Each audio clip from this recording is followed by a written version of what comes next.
Last week on the Cow-Calf Corner, you recall we visited with you about the different categories that cull cows, those that are going on to the packing plant, that they're going to be graded in, and the way the pricing works. And quite frankly, a good deal of that pricing for those different categories of breakers, boners, leans, and lights are based on the fleshiness or the fatness of those cows.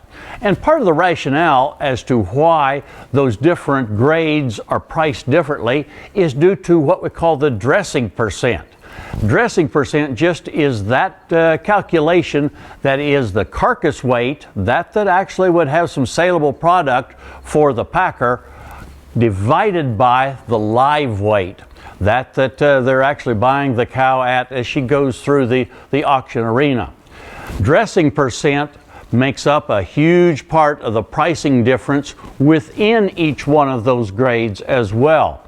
For instance, you may see where high dressing lean cows may actually bring a few more dollars per hundredweight than a real low dressing boner cow.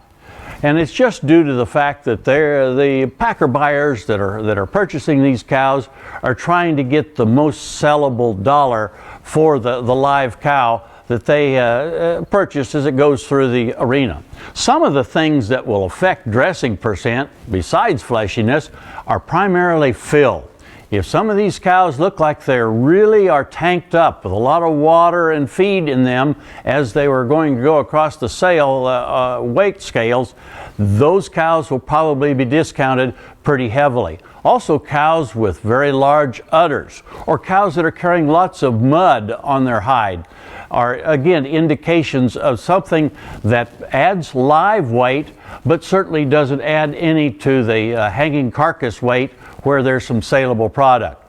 I think as you're marketing cows this or any fall, I think you want to keep that in mind, that trying to put extra feed and extra water into these cows for added weight just before you sell them probably is going to be counterproductive, because they will be discounted so heavily because of that influence on dressing percent that you'll actually lose dollars compared to the cow that just walks through in average fill or even looks a little bit gant.